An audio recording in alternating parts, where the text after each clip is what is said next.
you listen to reason? Will you open your eyes? It's a wonder what you'll find with an open mind. You may be surprised. Yeah. Gotta get away from this illusion for the sake of the world. This delusion. It's gotta go. Yeah.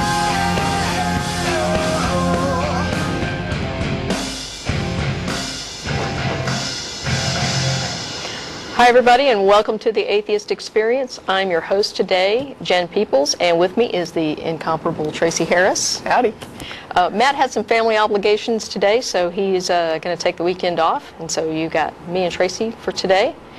And how you doing? Good. Good.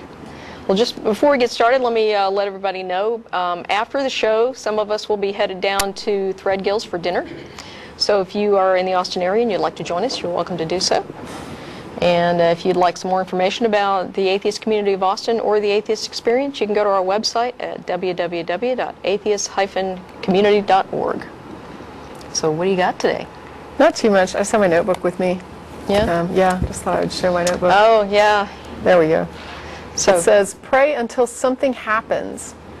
And it's not even a joke. I mean, this is like a real religious notebook that I got at a store that, you know, they don't sell, they have like a little section where they sell kind of, you know, religious things. And I found that to be particularly funny because this is what they actually tell you to do when you go to church and when you're a Christian is pray until something happens. So, in other words, I remember that, I think mostly when I was trying to decide whether or not I believed in God when I was, you know, very young and being indoctrinated, and you would just pray and pray and pray, you know, and they would just be like, oh, you know, just keep trying, and if you do it right, God will give you a sign. Just keep looking for that sign, keep looking for that answer. And that's kind of how it works. You just keep praying and you keep looking for anything that could be something, anything, you know. Like I prayed and then I don't know, someone smiled at me, and that counts, yeah, huh? Yeah, and I was feeling kind of low, but it made me feel better, and I think God sent that person to smile at me. I mean, it gets to be like a stretch, but yeah, they tell you to just keep praying and keep asking, and that, you know, eventually God's going to answer. And it's like, well, yeah, if you keep looking for a job and you keep praying to God for a job, and the odds that you're going to find a job and say, oh, God sent me a job are pretty high. So prayer almost never fails when you look at it kind of in that light. yeah. So it's not that the answer was no or that there was no answer. It's just you don't give up till you get an answer. Yet. You got to Yeah. get something. You know, a lot of alternative medicine works this way too. That, you know, you just have to invest in it, you know, believe that it works, and if it works for you, or you get some positive result, then it's working. And if you don't, then you just didn't do it hard enough or well enough or correctly or something. I'm not that familiar with alternative med, but yeah, there are some alternative cancer treatments that apparently, you know, if you don't get cured, then you didn't drink enough of your own urine or something along those lines. There really is an alternative treatment like that. don't do that. If you have cancer, don't do that. Yes, I Talk recommend. to your oncologist.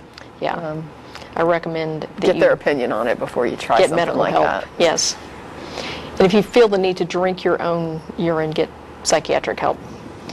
Yeah. And by the way, the American Cancer Society does put out a book on alternative and complementary medicine, which is literally like a body of research that's available on most of the cures that they're aware of that are, or like cure in quotes, cures or recommended things that people say, oh, try this or try that. And so they basically provide little sections on what has been researched about this claim. And sometimes there might be some little tidbit of a hint that there might be something positive based on a lab experiment in a rat, and sometimes the something happened with a cancer cell in a petri dish, or but they kind of it's interesting because you kind of see where the claims originate. You know, what was the research that was done on this particular type of thing that someone tells you eat more celery or something like that, and they'll say, well, when they did this celery study on cancer, and celery, here's what was done, and so they tell you whether they were able to find any research whatsoever and what the results were. It's not a book that promotes these treatments. It's simply a book that kind of informs you about them. And so I would recommend to anybody that's vulnerable right now and dealing with cancer, either with yourself or someone you love, before you spend a crap load of your own time and energy researching a bunch of crazy cures and recommendations from well-meaning relatives and friends, you might want to spend a couple bucks and just get this book or go to the library and see if they have it, and check some of this stuff out quickly so that you don't have to expend that kind of energy, because as well-meaning as they are, let me just say that you are not being helpful when you recommend crap to somebody in a desperate situation, because then they have to go and look it up and see if it's okay or not, and if they're not that good at research, they may not find the right answers. They might end up spending loads of money and time and investment into something that is not valid, just handing charlatans loads of money. And if they are good at research, it still takes their time, and often these people don't have that kind of time. Sometimes they're stressed out as a caregiver of someone who needs help and someone who is not doing well or is already in cancer treatment. That person is tired, they're stressed out, they're likely looking at bills that are piling up, and what they don't need is another job. So please don't recommend crap to them.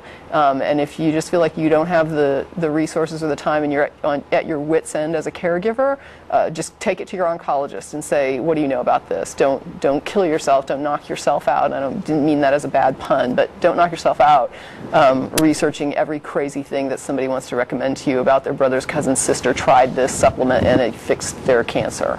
Yeah. That's just, it's almost cruel, except that I know that people mean well when they do it. Yeah, well, and my mother had breast cancer, and one of the treatments for breast cancer is they give you aromatase inhibitors that actually shut down hormone production, all hormone production.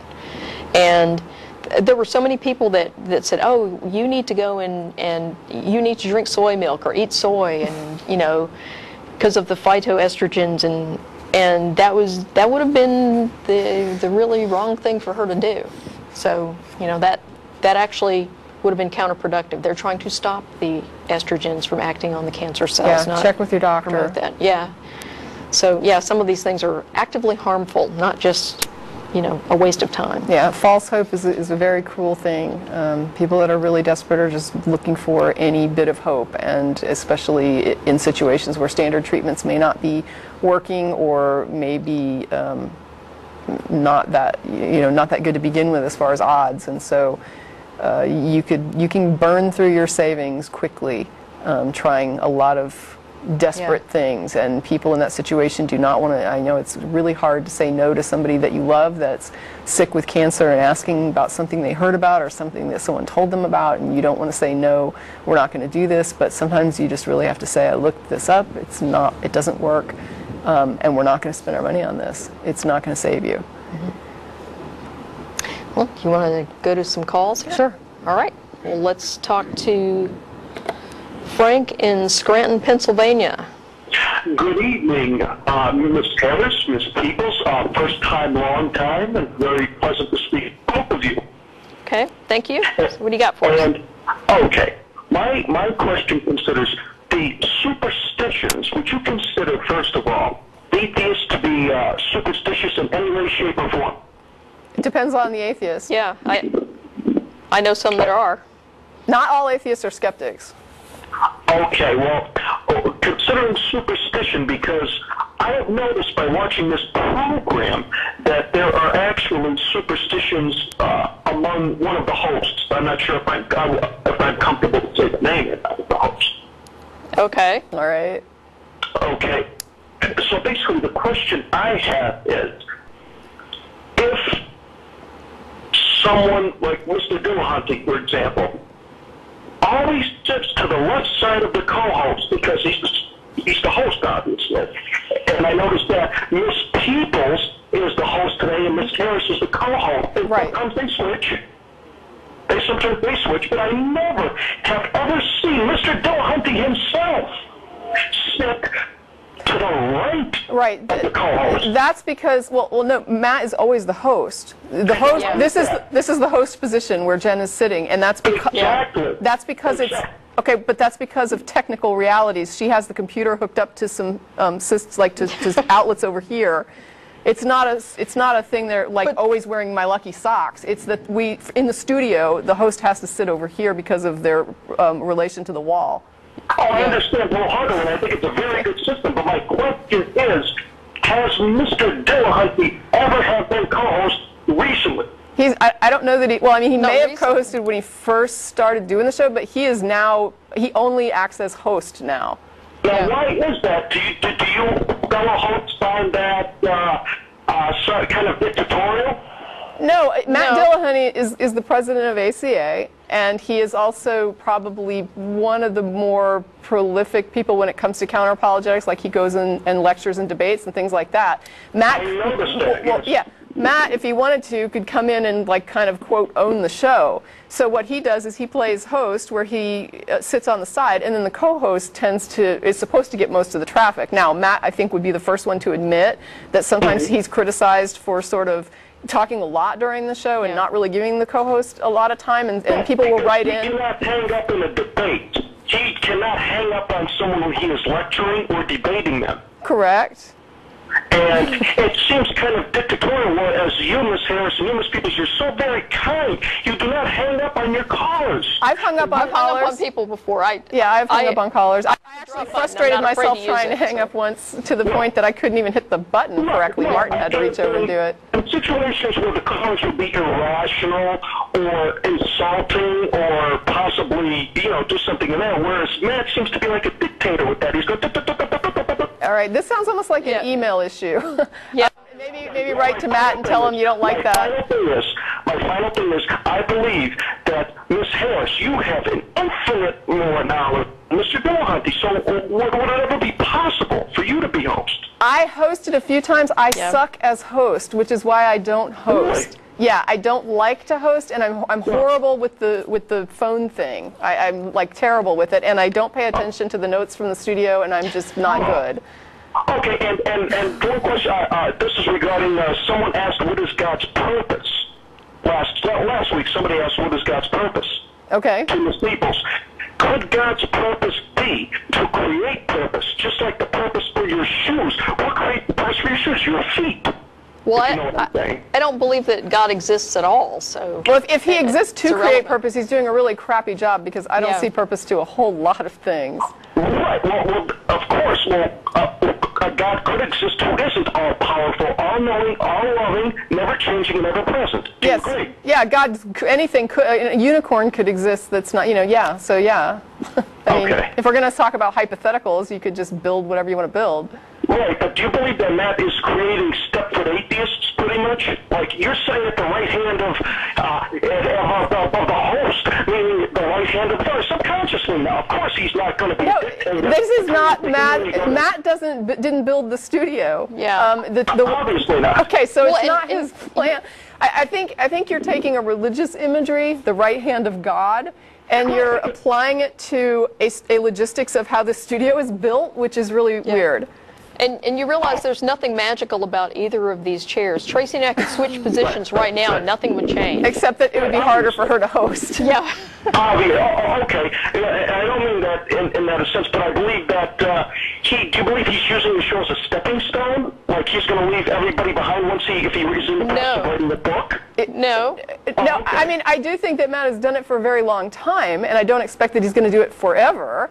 But I certainly don't think that the fact that if one day, and I think when one day is probably more like it for anybody on the show, when one day Matt moves on to whatever he moves on to, whether it be something atheist or not, I mean, who does the same thing forever? I mean, I guess if you really love what you're doing, and but eventually I'm pretty sure that anybody that's done something for years and years and years might move on, but I certainly wouldn't attribute that to some kind of weird ulterior motive like they used the show or they used the people. I think that you just outgrow something or you get tired of it. How many times do we get letters from people saying the show is so similar, you get such the same calls, and how many years has Matt been doing this? I mean, I can't speak for Matt, but certainly I would be sympathetic if he said it's time for me to go do something else.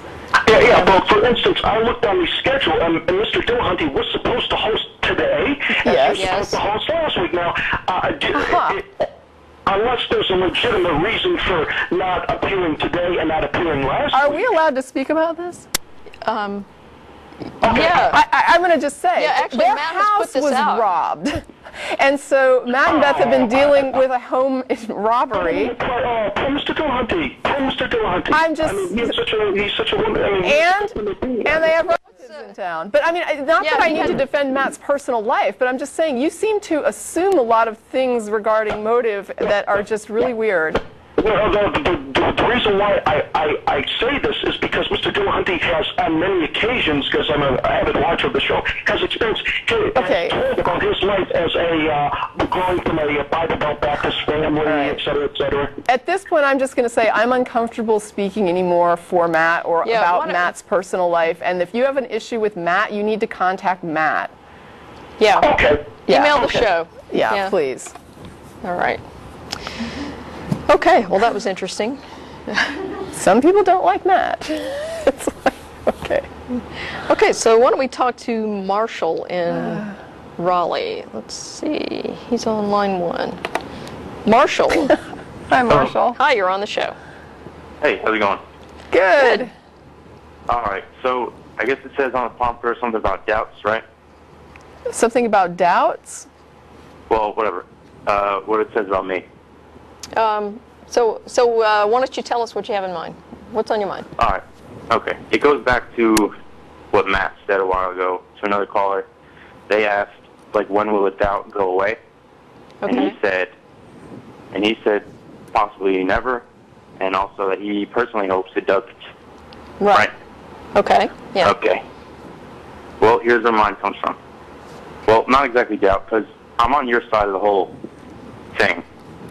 But this is just something that happened to me recently that I would like you to just consider.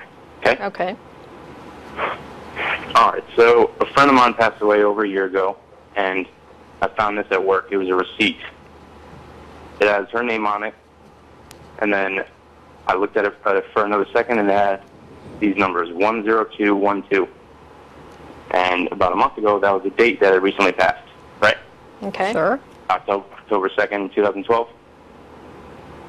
So, and that was her 20th birthday. When did you find the receipt? 20 days later, the October 22nd. And her birthday was the 2nd? Yeah.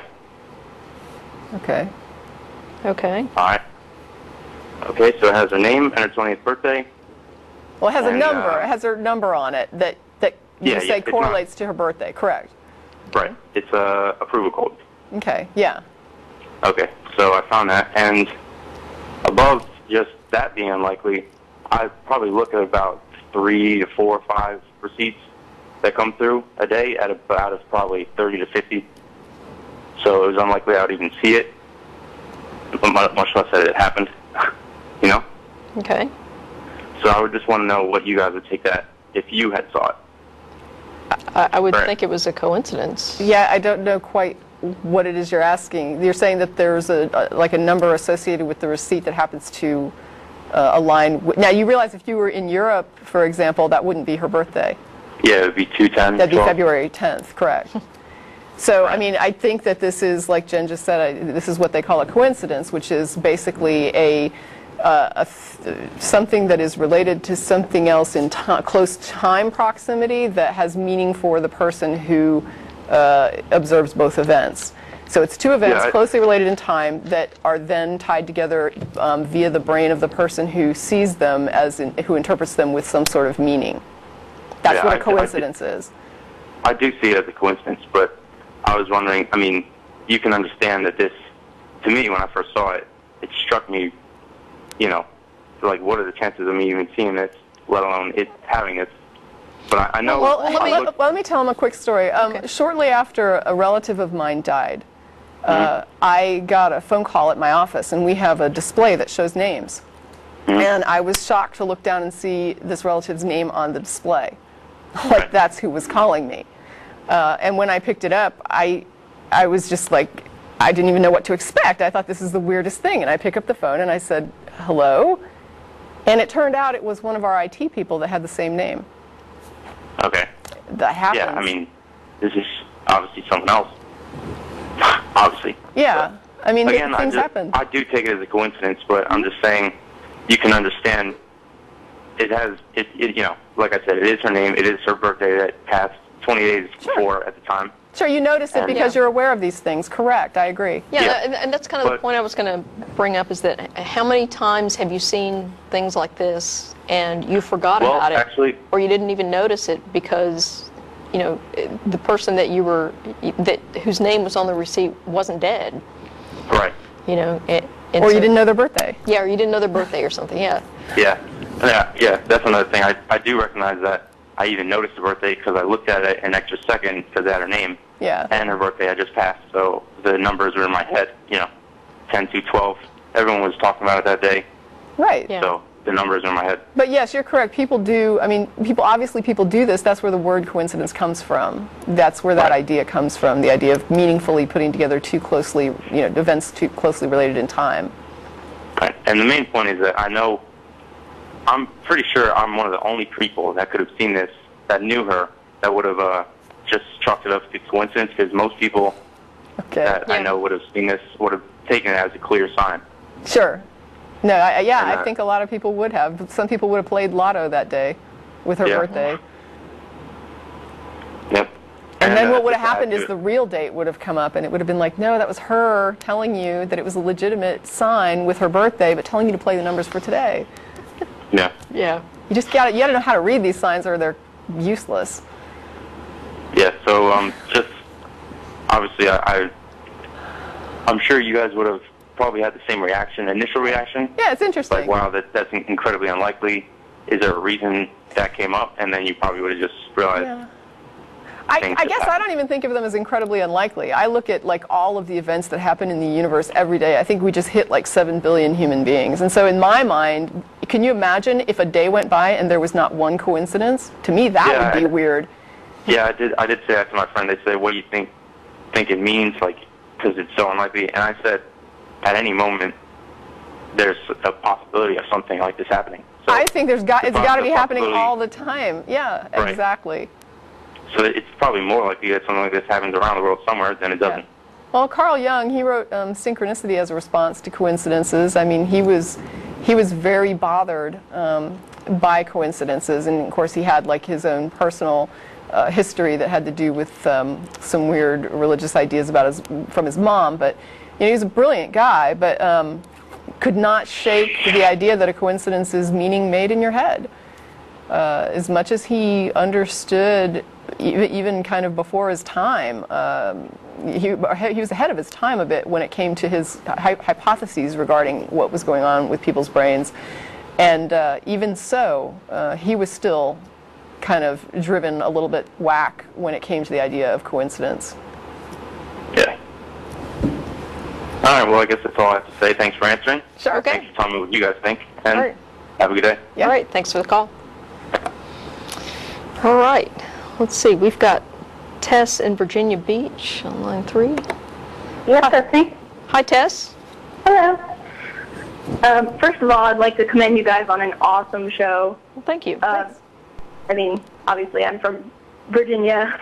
I came across you guys by watching YouTube and stuff like that, and it's really nice just to sit down and listen to some people who know what they're talking about. And I'll give you a bit of backstory before I get to my question. I've been an atheist for about a year now.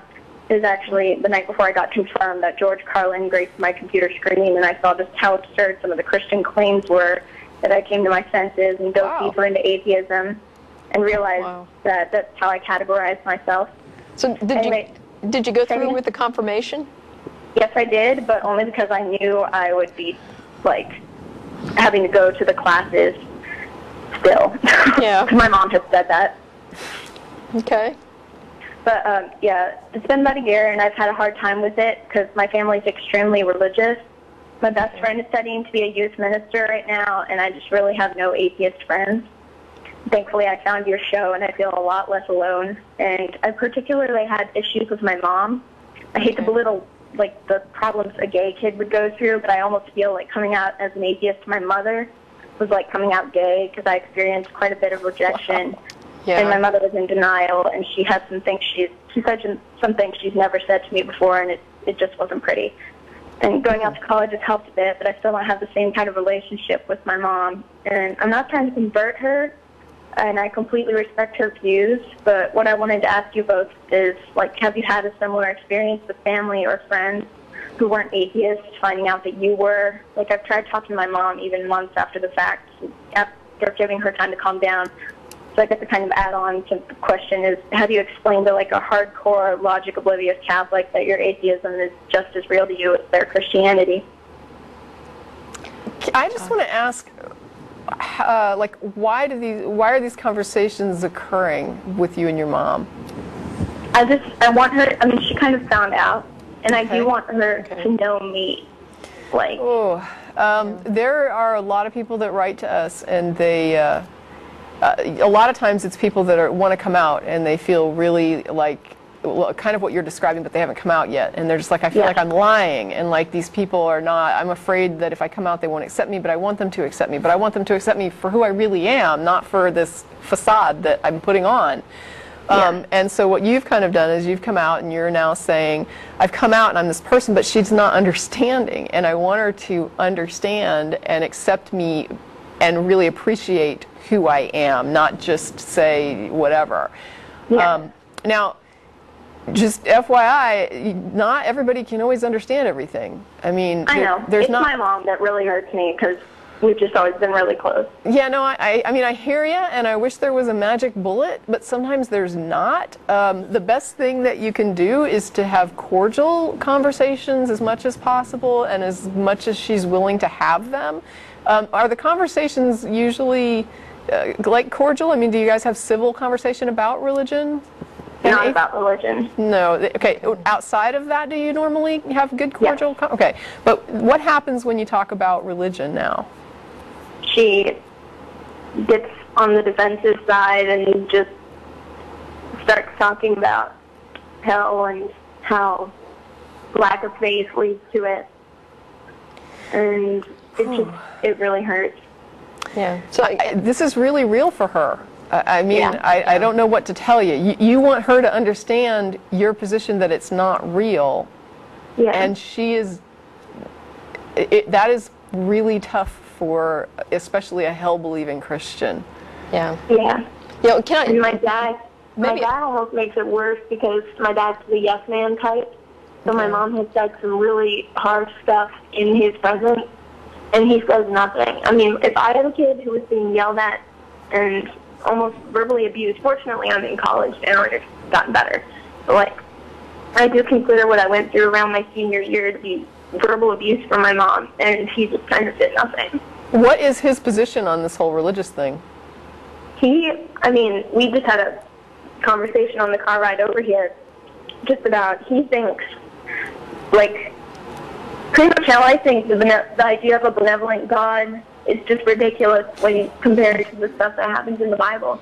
But Yeah. he's just not the kind of man to say that, because he knows it would hurt my mom. And they're madly in love. Like, they've had 25 years in marriage, and they're just great together. But my dad is just not the kind of person to come forth with his religion. Is he an atheist? He wouldn't say he's an atheist. He's definitely not a Christian. I mean, he said he's looked at other religions, and Buddhism is the only thing that kind of makes sense. But Yeah. I think you might have an atheist. You might have an atheist dad Yeah, I think who doesn't want to endure the same thing you're enduring with his Yeah. wife. Yeah. It's kind of hard, because both my sister who's kind of leaning towards feeling the same way, and my dad Wow. won't like come out. Like my mom thinks my sister's like the prized child, but really she's a closet. Like, she doesn't believe in that kind of stuff either. It just sounds like everybody in the family pretty much, and don't take this the wrong way, I'm not saying that you were stupid, but it sounds like everybody else in the family kind of knew not to tell mom. Yeah, and she did find out, but I was always kind of the more obnoxious kid who would say the harsher things to my mom, whereas my sister could hold back pretty easily. Yeah, and as far as getting her to understand, there's no trick. If she will speak to you, you can speak to her. I would say that at any point when you start, or if, I shouldn't say when, but if you start to realize that you're having the same conversation over and over and over and over and no headway is being made, it might just be time to accept that your mother cannot understand this. It's almost like if you were a physicist and she couldn't understand physics, and you kept trying to explain it to her, and she was just like, I don't get these numbers. It's just, there's some things that just are not going to click with some people. They can't wrap their brain around my dad said something really awesome today that was just kind of like, well, he was just like, Christianity is based on lack of reason. You can't really reason with somebody whose religion is lack of reason. Well, and it's fear-based. True. But you're not even looking for reason. I think all you're looking for is acceptance. And what you want is just for her to I mean, it's one thing for me to, like, for example, let's say that you were dating a guy, and it was like, he was way outside the range of your best friend's, like, tastes. And you tell her before he meets her, and you just say, look, he's real different than what you normally like, but I'm really hoping, because you're my friend, you'll give him a chance because I like him and he's a nice guy. You introduce them. You don't really expect her to say he's the kind of guy she would go out with, but you would at least want from her that kind of acceptance that says, you're my best friend, you love him, that's what matters. And so I accept him because you love him and he makes you happy. And it doesn't matter if I understand the relationship or if I understand him. I understand you, and I love you because you're my friend, and so I will accept him, and he's part of the group now. And that's kind of what you're saying about your mom. It's not so much as you're saying I want her to understand atheism. You're just saying that you want her to be okay with you as you are. And sometimes all you can do is be okay with yourself as you are and just understand that some people can't accept some things. Fortunately, I am because of all of her crap that I've taken. But, I'm very comfortable with myself. But I mean, keep trying to speak to her until and unless you decide that it's useless. Well, thank you guys. I watch your show a lot. Sorry, I don't know how helpful that was.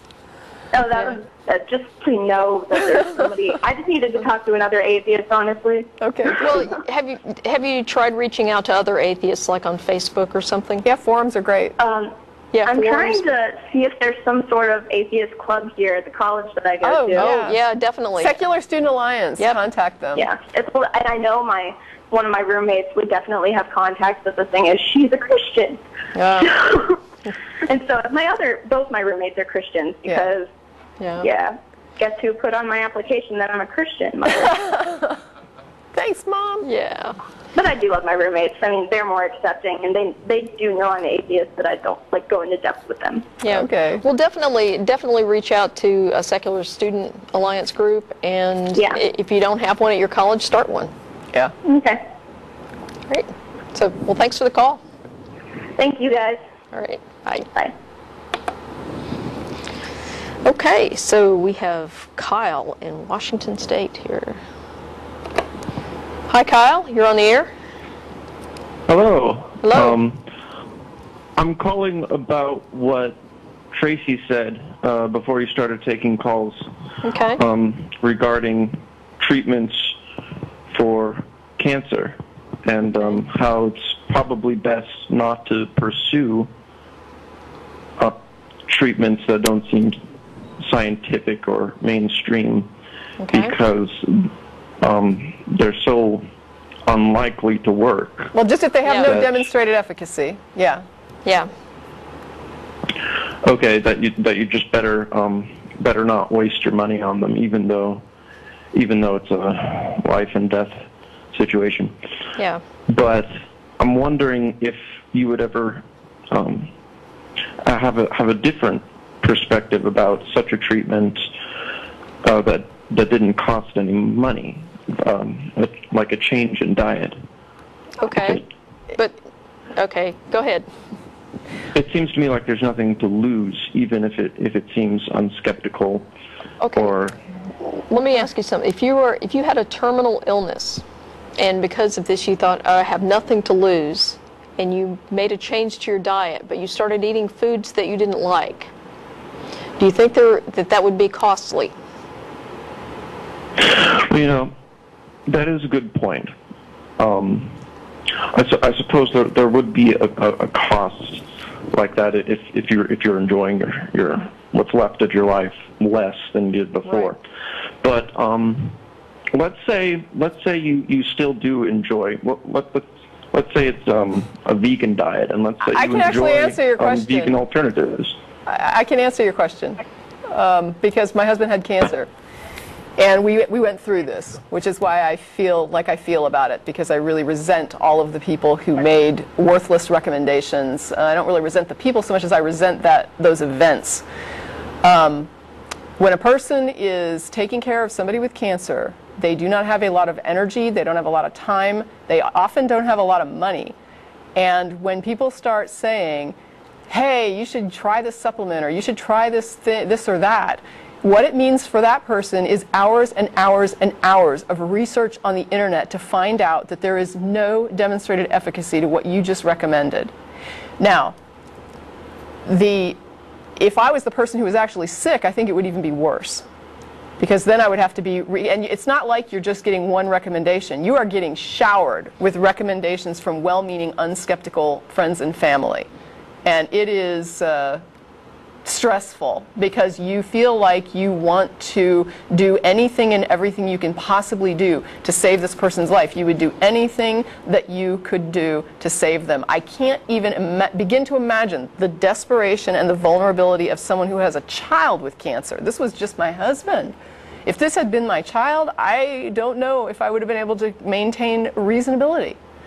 But what I had to do was research everything. One of the books I got was the Alternative and Complementary Medicine book from the American Cancer Society. What I told my husband was, we will try anything and everything that has any demonstrated efficacy, that shows any kind of improvement in a laboratory environment, as long as it's reasonable to where we can afford it and where it's not going to hurt you or conflict with your standard treatment that you're using. There is a division that some people draw that not everyone draws, which is between alternative and complementary care. For the record, my understanding of the difference is that alternative medical treatment is what you do instead of getting real medical treatment. Complementary medical treatment, that would be something that you're doing in addition to doing what your doctor's recommending. So for example, you're talking about if you wanted to eat better. Suppose you were eating a lot of crap and you just thought, eating right makes you healthier overall. I don't think that any oncologist would say that improving your diet would be a bad thing. If you're, depending on some treatments, you have to eat certain things, and I know a lot of times you're just trying to hold your weight on when you have cancer, and they'll let you eat stuff that's not that good because they want you to just keep your weight up. But what I'm talking about is if you were going to do something that was just a generally health improvement thing, I don't think your doctor would have a problem with it. And they would say that in general, this might help you feel better throughout your treatment. The doctor themselves might say, I don't think that it's going to help you fix your cancer, but it's not going to hurt you, and it might overall make you feel better or make you, make you a little more healthier during your chemo treatments or during whatever treatment you're taking. I don't have that much of an objection to somebody trying something that is overall demonstrated to improve general health. I don't have a problem with them doing some research and saying, this showed some efficacy in this small way over here, and it's just a bottle of, lycopene or whatever it is you want to take. And that, to me, is not that big of a deal. As when it comes to somebody recommending, for example, glutathione boosting stuff, which you can end up spending hundreds and hundreds of dollars on, only to get the same benefit you could get from ingesting large amounts of vitamin C. Something like that would be bothersome. So the cost would make a little bit of a difference, but I would still say disregard it if you cannot find any reason to see that there's any efficacy with this. There should be some demonstration of some level of efficacy before you spend a dime or a minute of your time because you don't know how much time you have left. Well, thank you very much. I hope it helps. Are you familiar? Sorry, I don't want to take up too much of your time, but I'm just curious if you've heard of the book The China Study or the Forks Over Knives, which is supposedly based on it. Yeah, have you heard that there are some serious problems with that study? I understand that there are, but in my situation, it's my dog that has cancer, and I feel like we have nothing to lose. Are you feeding your dog a vegan diet? Well, there you go. That's what we're doing right now. You know that dogs are obligate carnivores. You're torturing your dog. Well, I mean, this is not a human being, right? There's the thing. It may be, not ideal and not healthy, but we know he's most likely going. It's not only not ideal. Because of cancer anyway. It's not only not ideal. You're actually torturing this dog. Dogs have to eat meat. Have you spoken to your vet about what you're doing? Yes. And the vet is okay with this? Yes, actually, there's a good deal of research into vegetarian and vegan diets for dogs. Yes, for dogs. They're carnivores. They evolved to eat meat. Yeah, I mean, this is a biological reality. They cannot survive on a vegan diet. You're killing this dog slowly. You may as well take it to the vet and have it euthanized. It's not completely vegan. There is still meat involved in it. Then it's not vegan at all. It's not a vegan diet. Are you saying that you're adding vegetables to the dog's diet? I mean, is that all you're saying? We're trying to reduce meat and dairy. Why? Dairy I can kind of see. Yeah, dogs probably shouldn't be eating dairy products anyway, but why are you reducing the meat in the dog's diet?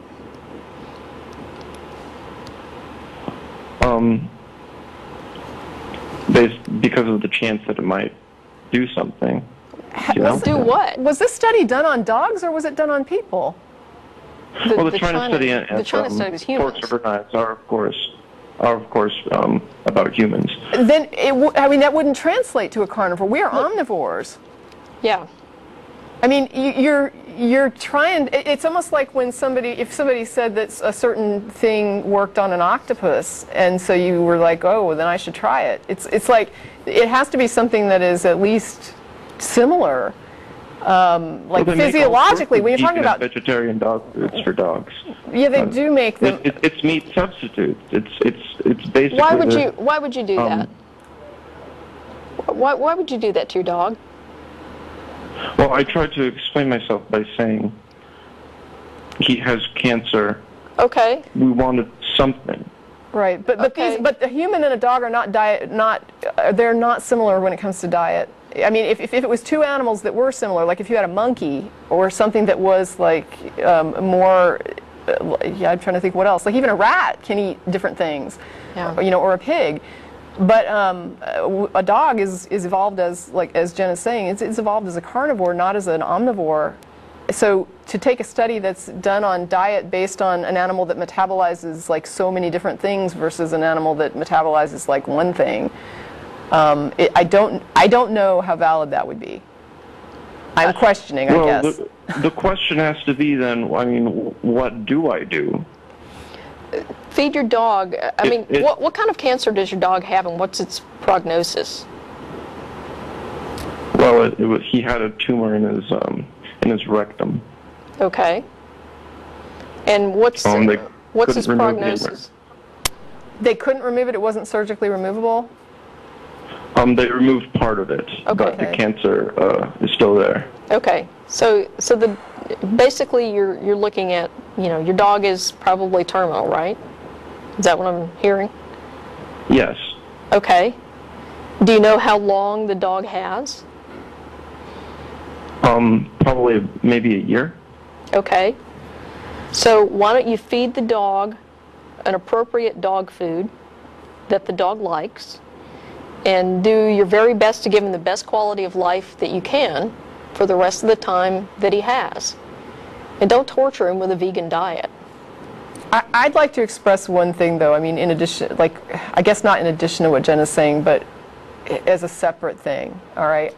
I sympathize with you like 1,000% when it comes to the feeling that you can't sit by and do nothing.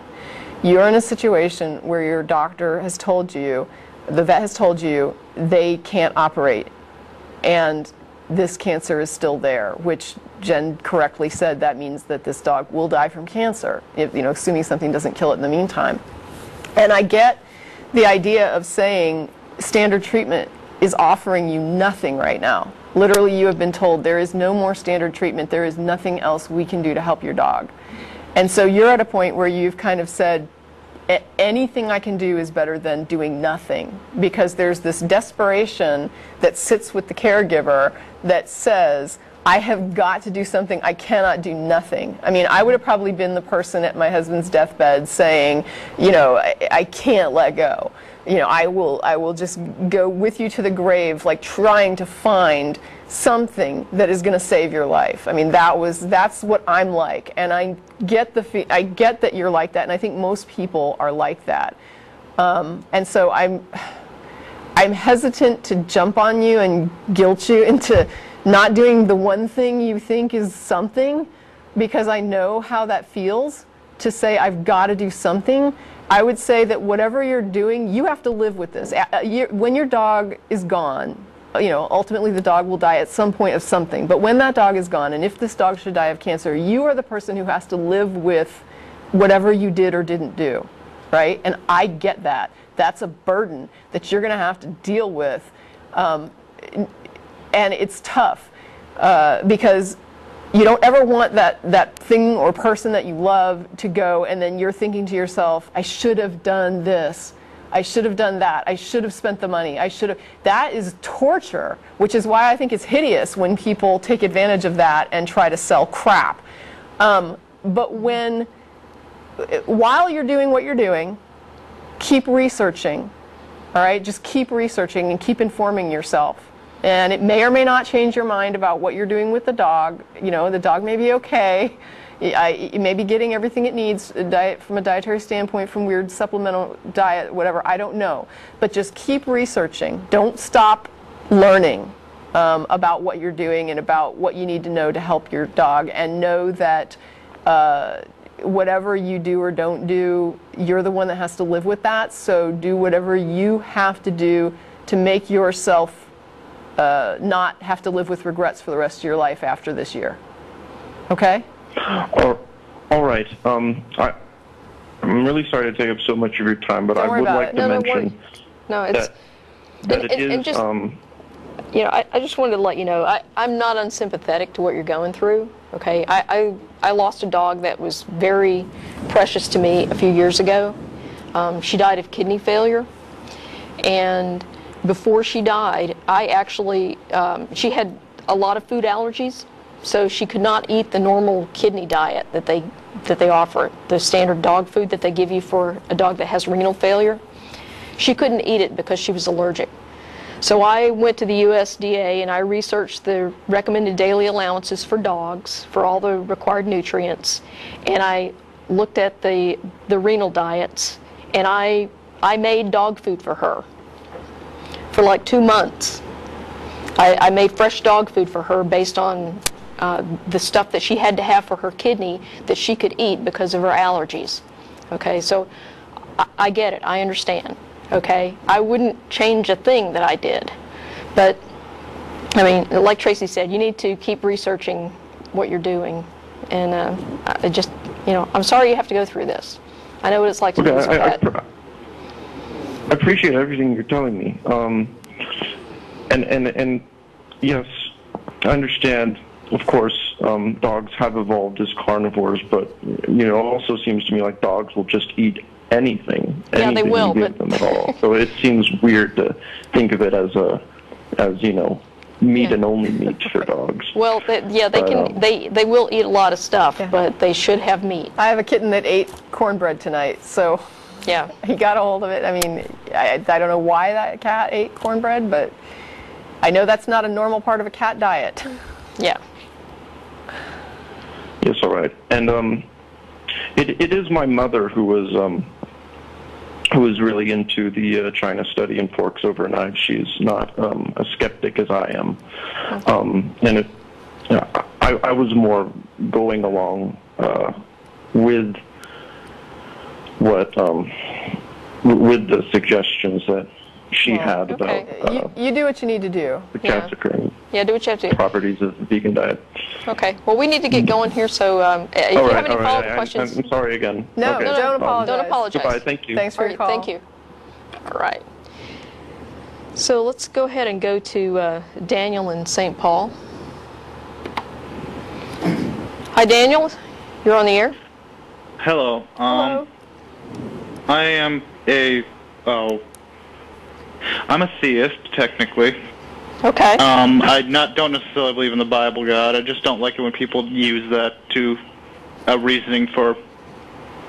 How do I say this? It's hard to explain. It always is. I don't like it when people use the scripture and stuff to try and convert people and then say that their morals are better and stuff like that, just because of how it's written. The Bible basically says it. Because I don't necessarily follow the Bible or any other of those. I like to think I understand God in my own way. I don't know if that makes sense. I'm sure it does to you. Yeah. Yeah. And mine might sound convoluted to any normal Christian. There's actually a lot of people who say they believe in God, but they're not religious. I'm a theist. I'm not religious. Like how I would say it is, I believe maybe there was something that started it all, but he maybe just let it go from there. Deism. So you're a deist. I don't know what that... It means what you just said. Yeah. Yeah. Yeah. But see, I hate it when they use things in the scripture, like when it says that basically the morals are better. I mean, the Bible literally says you can punish other people for your sins, and you get forgiven for that. Yes. Yeah. Yes. And Your children have to bear your sins. Sometimes. Yeah. According to the Bible, and that's moral. Yeah. Also, another question is, why would God allow someone to be born an atheist, knowing that they would become an atheist, and still let them be born? And I don't want to hear I don't like it when people say from the Bible they say He also gave us free will, because it doesn't say anywhere in the Bible that it gave you free will. No line in the Bible says that God was the one who gave you free will. Well, yeah. I mean, I guess technically humans took it when they ate the fruit. They just did what they wanted to do. Which sort of leads me to believe that it wasn't God who gave you free will, it was the snake, which the snake is a representation of, I believe, Satan. Yeah. I think later he became associated with Satan. I think in Eden he was just an animal in the garden. Just a serpent. He was craftier than all the other animals. Yeah. Crafty serpent. Yeah. I'm sorry. I'm looking at the upstream comments. Oh, okay. A lot of them are really funny. All right. Okay. But it's I like your show. It's a great show, but thank you. And I believe both atheists and theists are misrepresented on the show, because you either have the extremes or the people who don't really explain their point. They just stutter on for hours. Well, yeah. Well, and I would actually disagree with you on there, because most of the theists who call the show, they actually express very common beliefs that theists, particularly Christians, have. So people think that the people that call our show are, extreme, or they're not representative of mainstream beliefs, but these are actual ordinary Christians who call the show. I mean, you're basically even saying that there's a type of Christian that bothers you, and it's the biblical literalist, that you don't really care for that perspective. And I mean, that's sort of a stereotypical perspective, but it's built on a I mean, they work hard to be homogenous, don't they? They go together and they talk about what they believe, and they try to make sure they're all on the same page with what they're preaching and what they're teaching and what they're thinking. Isn't that what the biblical literalist is really all about? Yeah, I'm sorry. The comments on the upstream thing are amazing. Let's pay attention to the call. Yeah. Okay. I'm good. You can read the comments after. Yeah. All right. Okay. So you just wanted to say that you don't agree with them, or? I wanted to say, also, pose a couple questions on why. Again, why? I believe I asked last time, but it was I was leaning towards the other. I was on a couple of weeks ago. Okay. But I was posing my question towards the guy when you were also co-hosting, I believe. Okay, it might have been Russell then. Yeah. Okay. And I just wanted to pose the same, because you don't seem to answer much unless you're either the host or it's pretty much, it's usually the host that a lot of the time takes the reins. I've noticed. Okay. It might just be me. So you got 3 minutes. So why did you guys choose atheism? I didn't choose. I ended up at atheism. What made you come to that opinion? Yeah, I basically was raised a fundamentalist Church of Christ, and ultimately began to get some information regarding biblical origins that made me research Bible history, and I began to realize that Christianity was sort of a human invention. When I got out of Christianity, I still believed in God, because I thought, well, just because this religion is not correct does not mean there is no God. So I just kept going on with my God belief and spent probably the next decade trying to figure out. I would talk to people about God, and what I found is there were so many different ideas that when I would have a conversation, I had to be able to tell somebody what I was talking about. And when I would have to flesh this out more and more and more, I began to realize I was having a lot of trouble defining what it was I was even referring to when I used the word God. What did I mean by that? And I kept researching, and I kept researching all these questions about, well, it seems like God would be involved in this, or God would do that, and I would look it up, and there was always something different than what I expected to find. And ultimately what happened was I realized that I was just simply referring to everything as God, like the universe as God.